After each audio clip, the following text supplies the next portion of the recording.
Okay, in this video I'm going to talk about block diagram for examples from physical systems. So in the previous lecture I talked about how we use the property of the block diagram, and therefore more like abstract system. So one question we might have is, how do I derive the transfer function by using block diagram for a physical system? Okay, here in this lecture I'm talking about two examples. The first example is a fairly simple one. So the objective, so this is the example one. So the goal is to derive the transfer function for a physical system, which is a car, and assuming that we want to drive a car according to some given velocity, okay, xt. So here's the basic diagram we have. The physical system we have, assuming we have a car, so our output here is velocity, and our input is our xt is sort of a reference of some signal, some velocity I want my car to track. So here we have a block k here. K is basically, so here I have a sort of feedback. I'll talk about feedback later on. So the feedback is try to compare the actual velocity, which is given by yt. So this one means I will directly get the actual velocity. I compare the velocity with respect to my reference velocity. I get us the difference, which is xt minus y sub t, and that gives me an input of u sub t. So assuming here my u sub t is the use here is the force, so apply to the car. Okay. Apparently also we assume there's no friction between the car and the ground, so there's no friction, so make it a little bit simple. So you can sort of simplify the whole stuff in this simple picture. Basically, we have a velocity which is given by y sub t. We're going to give a force, so drive a car to follow some velocity x of t. So that's sort of the physical system. You can sort of consider this that when you drive a car, you want to speed up or slow down. You hit the pedal, okay, so you give the force. Of course, that will be more complicated. Assuming here we just directly can control the force. Alright, so how do I derive a transfer function for the physical system, right? Okay, so first of all, let's talk about, we want to use some of the properties associated with physical system. Here we're using the Newton's law to talk about when we give an input u sub t, which is a force, and how would that affect my velocity. Okay, so before doing that, let's define two variables. One is the y sub s and the u sub s. They are the Laplace transform of y sub t and u sub t respectively. Okay, and this one, in order to derive the input u sub t and output y sub t, so I don't know what's the general relation between xt and yt. It's kind of difficult. That's what we want to figure out. Now, before doing that, let's figure out the simple one. What is the relation between u sub t and y sub t? Okay, so according to the Newton's law, assuming we don't have friction, so we have y sub t, which means y sub t, which is a velocity derivative, which this one is acceleration. Okay, so the derivative of y sub t, which is equal to u sub t divided by m. M is mass of the car. So the acceleration is given by the force divided by the mass. Okay, as we know. All right. So this one is given in of course, in the time domain. So remember, for the block diagram, we're talking about the relationship from in the s domain, not in the time domain. So we have to apply Laplace transform on both sides. So what we do is we'll apply Laplace transform on both sides, and also there's an assumption here is y sub 0 is 0. We assume they have 0 initial condition. Okay. So once we do that, so when we apply the property for the Laplace transform, the y dot of t, which gives us s times ys, this one has a minus y 0, because this is 0, so this is gone. Okay, so it's s times ys equal to the L Laplace transform of ut divided by m. So m is a constant, so the mass is constant, so we can move the outside of 1 over m side. L sub u sub t is just equal to L L use of t, which is use of s. So it's a simplification of that. So we have ys divided by use of s is equal to 1 over ms. Okay. In other words, if I do Laplace transform, this one give me Laplace transform, give me use of s. So this one I do Laplace transform, give me y of s. So ys divided by use of s is equal to 1 over s. This is the transfer function from use of s to y of s, as you can see from here. Okay, it doesn't quantify the relation between x of x. If you know notation, if I use this one as Laplace transform, which is xs from x to ys, we actually don't figure out the relation between x and ys. So, but this one doesn't tell me that.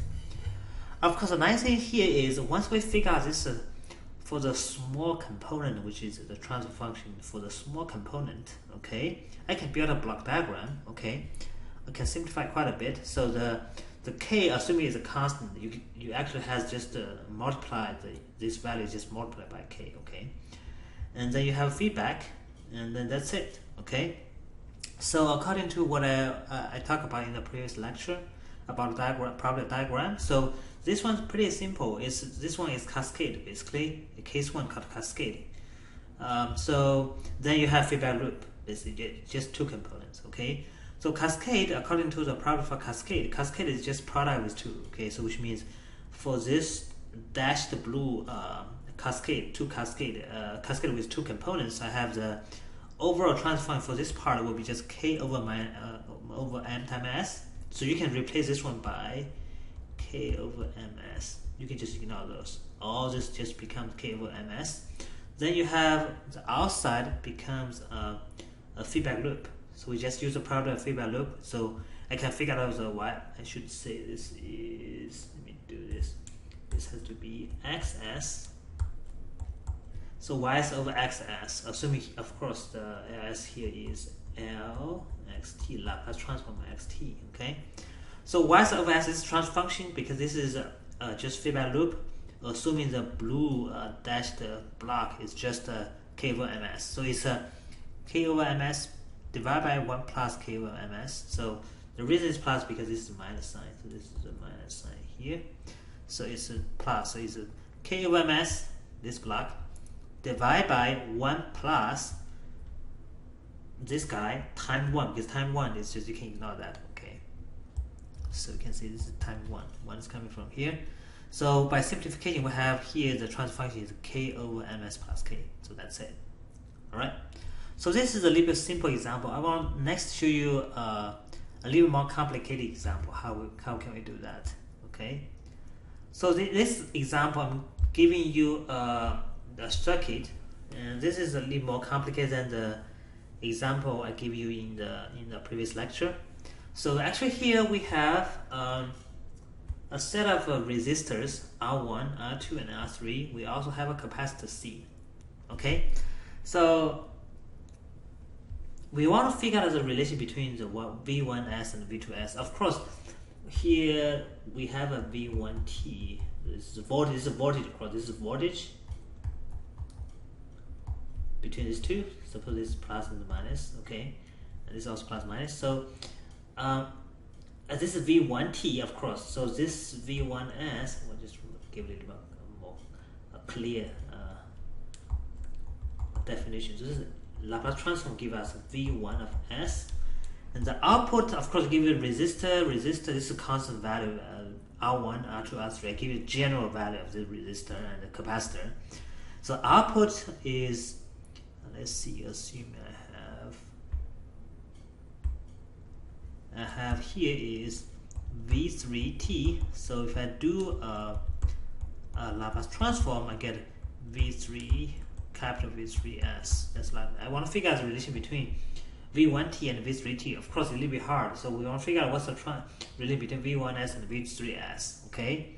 So basically, want to figure out what is the V3S over V1S. So this is my transfer function. Okay. I want to show you how we use the block diagram to find out the transfer function. Okay. Alright, of course you can sort of use a differential equation, you get a many differential equations trying to figure out the relationship. Potentially you can figure out what's the relationship between v1t and v3t. Then you do Laplace transform, hopefully you can find the relationship between the v3s and v1s. Okay, that's a bit complicated, but I'm going to show you how we can use the block diagram directly based on the system we have, the physical system we have. Okay, so the first step is rather complicated, but I'm going to show you what I mean by that. So I'm going to introduce a couple of intermediate variables. Okay, so intermediate variable here include different color.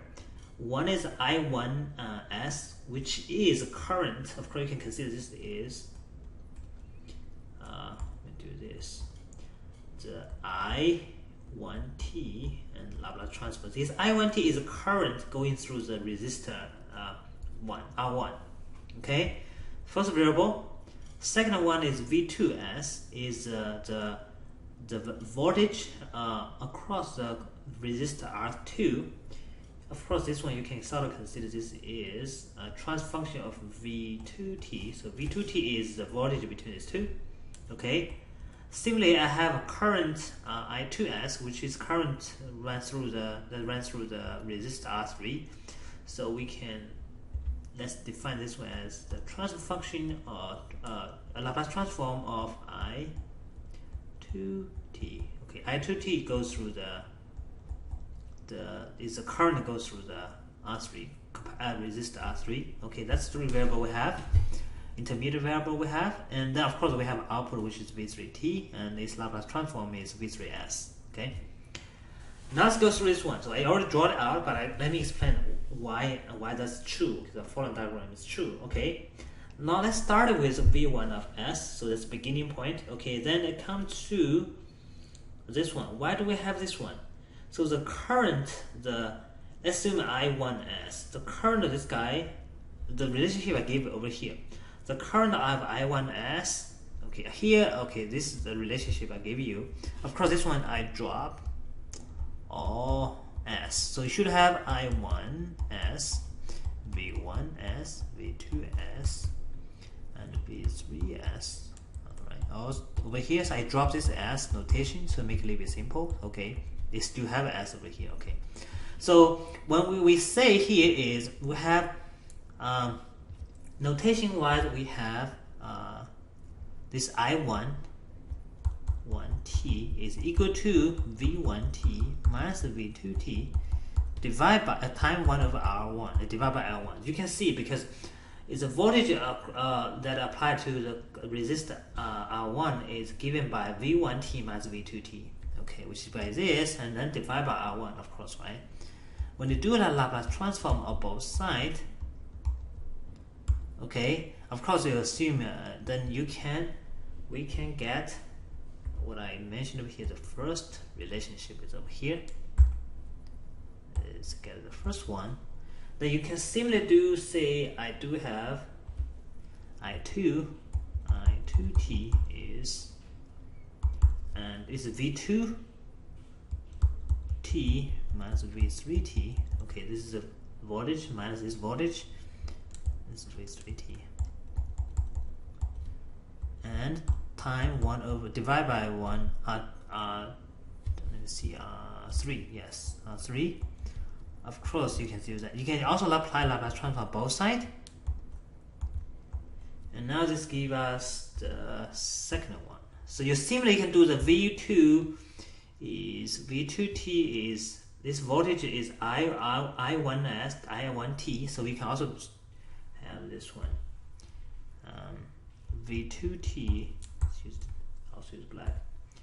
V2t is equal to I1t minus I2t, because the current here is I1 and minus I2, you got the current goes through here, right? The current times the resistor size gets V2s, right?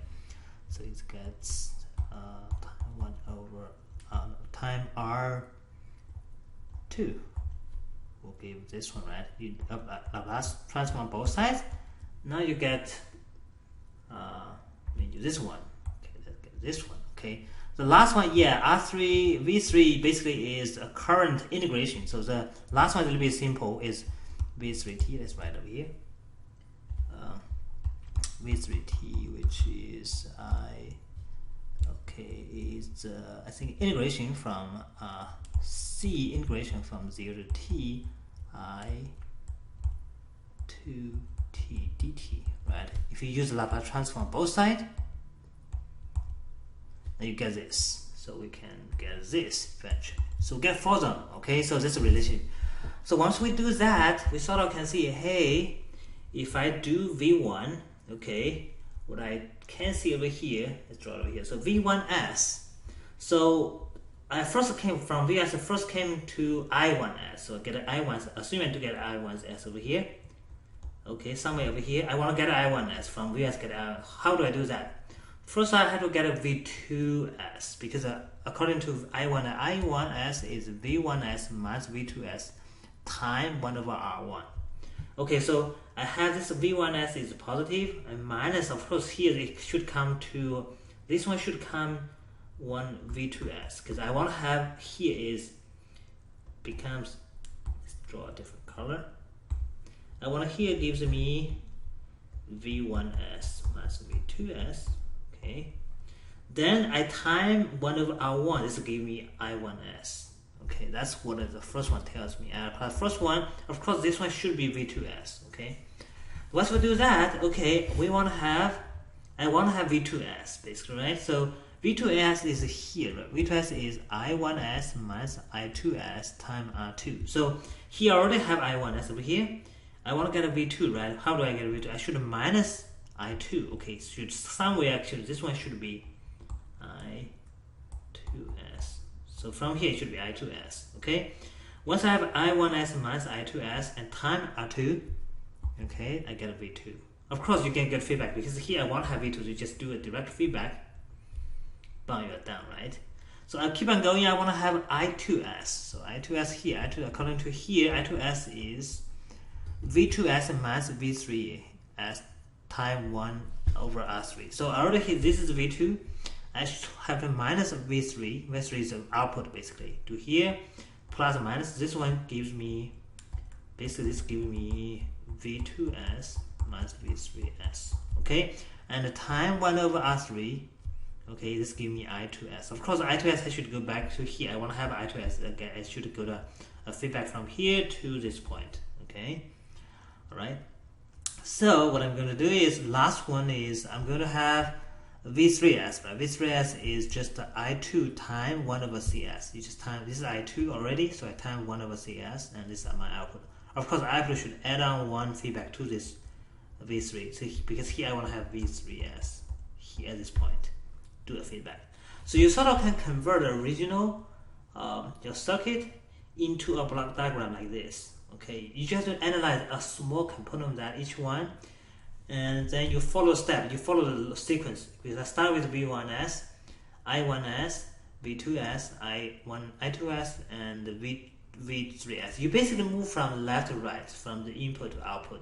You gradually fill in those blocks, and once you have feedback, you want to match something, you can just ignore this, just leave it here, but you want to write this one over here.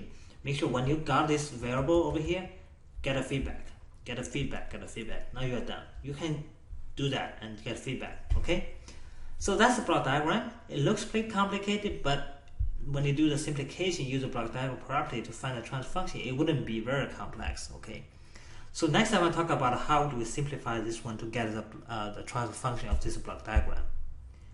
Okay, the first one first is we move this guy to the right hand side, to the right. So I just pull the line behind the block basically. Okay, there's a problem you can use in the block diagram. So once we do that, you basically do, if this guy you do the inverse of this guy. If I have 1 over cs, you should do cs, because this value, if you time, you make it basically make it smaller by cs. When you time cs over here, you get the same feedback. Okay. Alright, so we do the feedback, move to the right hand side. Once we move to the right hand side, okay, this one becomes a little bit simple. First of all, this one has cascade. Okay, cascade is just the product of these two, and then you have a feedback loop. So this is what we talk about over here. It's the same as this guy. The only difference is the feedback is denoted from the above, which is the same if you will go to bottom. Okay, the same. So I have negative feedback and a cascade. Okay, I use the same property I mentioned over here. So it's just you first compute the cascade, which is the product, and divide by 1 plus the cascade time 1, because you have feedback is 1. Okay, so time 1 basically over here. Because negative feedback, so it's plus sign. So okay, you can simplify this as this. So essentially what I do have here is, well, I can have simplify the whole block by just this whole block over here by this. Okay, other side, the other blocks are the same, remain the same. Okay, so next step, as we're going to pull this one to the right hand side, because I cannot do they're not considered cascade because there's a feedback from here. They pull out. Okay, so the next one is I'm going to move this one to the right hand side. Okay, to behind this block. So if behind the block, I should still times the opposite, the inverse of this. So which is R3S CS plus 1. Okay. So once I do that, this one again becomes cascade and feedback.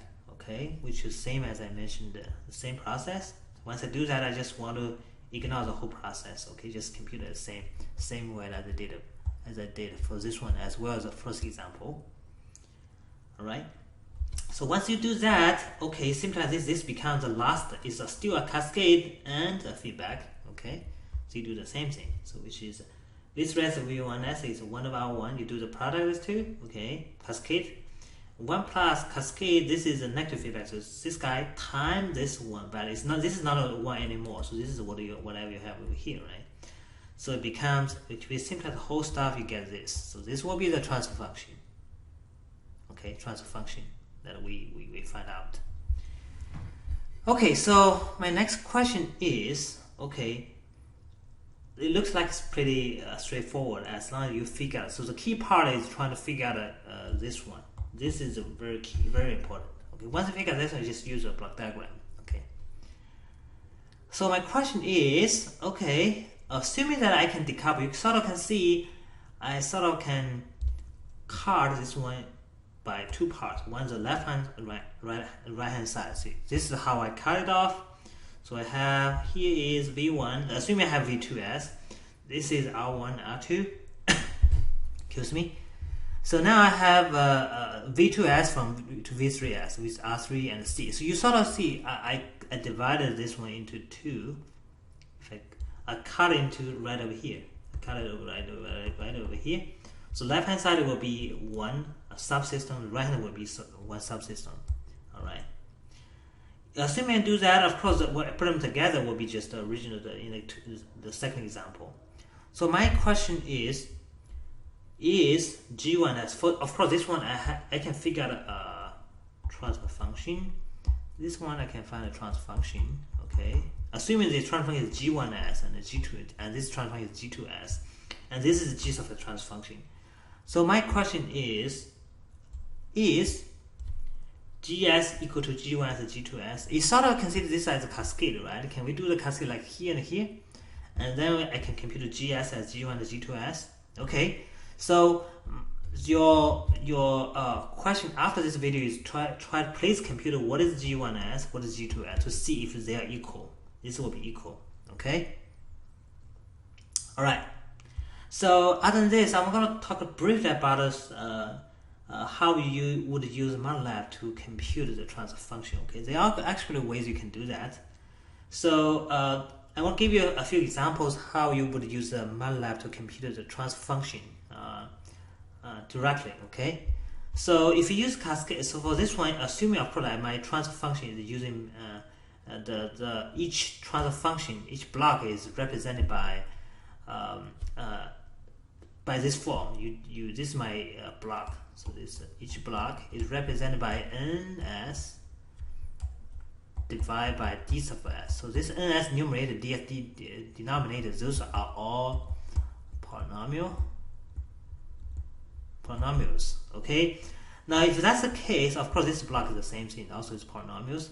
You can also sort of define this one using in the MATLAB, of course. You can, if you use a different program language, probably it's different. So here you can define the numerator and denominator. Of course, you don't specify s. You only specify all the coefficients. For example, for the block 1 over here, you can say I divide numerator 1, which is 1 and 1. This one corresponding to the 1 times s. Basically here, this is the one corresponding to a constant over here. So only talks about the coefficient for the numerator. Okay, the denominator you do the same thing. So this is also considered as a 1 times s. So this is the coefficient for s. This coefficient for the constant value. Okay. Similarly, you can also define this system 1 is a transfer function. This TF is transfer function. It means transfer function, and numerator and denominator. This will define a transfer function for this block. And you can also define the numerator and denominator. For example, for the second one, you can define the numerator as 0, 1, 3, because you don't have s. You have 0 times s squared plus 1 times s. You have 0, 1, 3. Denominator is a 1, 1, 1 because this is a 1 times s squared plus 1 times s plus 1, basically. Okay. You can also define the second block transfer function. Okay, of num 2 and then 2 numerator and denominator.